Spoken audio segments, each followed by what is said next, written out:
Lepas pada saja orang letak je jenazah kita ni, orang mula tutup saja liang lahat kita, malaikat yang berdiri ni menunggu je ke bumi jenazah kita sampai pagar lutut je. Bila sampai pagar lutut, bergerak dah malaikat di hujung kaki, diri di hadapan muka kita.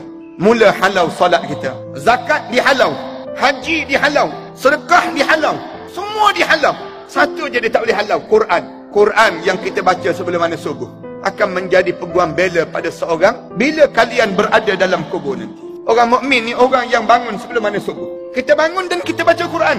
Bila kita boleh baca Quran sebelum mana subuh, percayalah dan yakinlah, dalam kubur nanti bila nak dihalau semua tersebut, Quran tak boleh halau.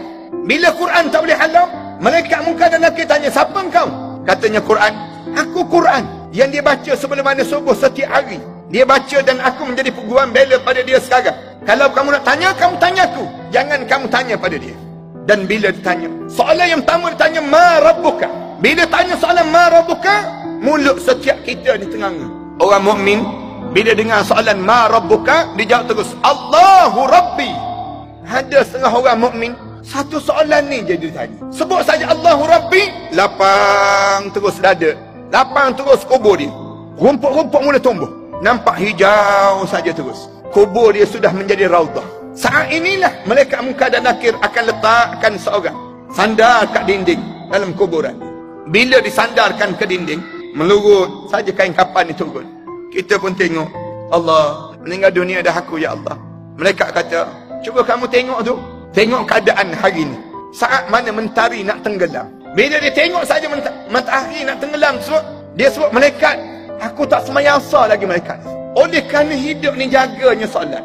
Tengok matahari nak tenggelam, sebut pada malaikat, malaikat, tak semayang asar lagi malaikat. Malaikat kata, tak ada dah solat untuk kamu. Tak ada dah puasa untuk kamu. Tak ada dah haji untuk kamu. Tetapi tidurlah bagaikan malam pengantin baru untuk diri kamu sehari. Orang mukmin ni tak berhenti begitu.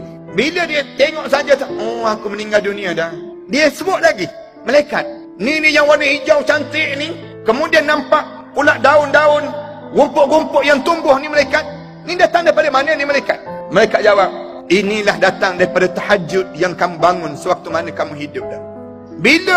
Bila selesai saja bunyi dengungan. Dengungan ini katanya bagaikan dalam keadaan kita dengar lebah-lebah yang berterbangan. Kita pun tengok jauh-jauh, kita tanya malaikat, malaikat, ni bunyi apa ni malaikat? Malaikat jawab, itulah daripada roh-roh mereka yang telah meninggal dunia, dikumpulkan di Illiyin, sedang datang untuk menziarahi kamu pada hari. Oh, kita kata roh-roh, arwah ayah kita, arwah datuk-datuk kita mula datang. Dan kita dengar, satu hadis tu disebut, dengar saat mana orang tu bercakap, roh-roh ni bercakap, biar. Dia penat lagi tadi. Penat, mati tu belum habis lagi. Biarkan dia. Dia jawab terus, tak, saya tak penat, saya tak penat. Main dekat, cuba tengok saya ni. Tengok, kain kapan saya ni.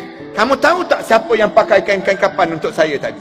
Rasulullah sebut, setiap roh berbangga dengan kain kapan yang dipakaikan oleh mereka yang memakai untuknya, dengan cara pakaian yang terbaik untuknya. Saya sebut di antara orang yang paling terbaik untuk pakaikan pakaian untuk kita siapa? Anak kita yang paling soleh.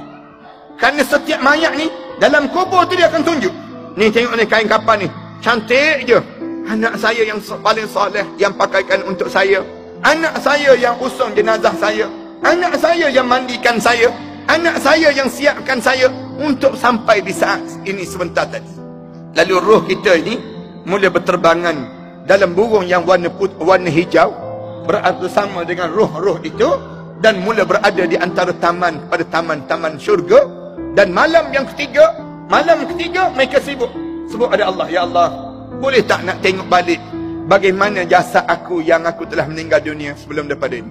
Allah sebut, pulangkanlah dia wahai malaikat. Dia pun pulang, tengok. Bila tengok saja jasad yang meninggal dunia ni, mata-mata dah mula biru, telinga dah mula keluar air bisa. Bila saat mana mulut kita dah mula bengkak saja mulut, perut kita dah mula membesar saja untuk nak keluarnya ulat-ulat ini sendiri. Lalu dia geleng kepala. Sayangnya manusia sibuk menjaga badan, tak sibuk jaga amalan. Berapa ramai manusia yang sibuk jaga badan, tapi amalan tak terjaga. Ni orang mukmin lalu berada dalam keadaan yang diberi nikmat, sampai hari dibangkitkan di hadapan Allah Subhanahu wa taala. Mudah-mudahan inilah keadaan yang kita inginkan.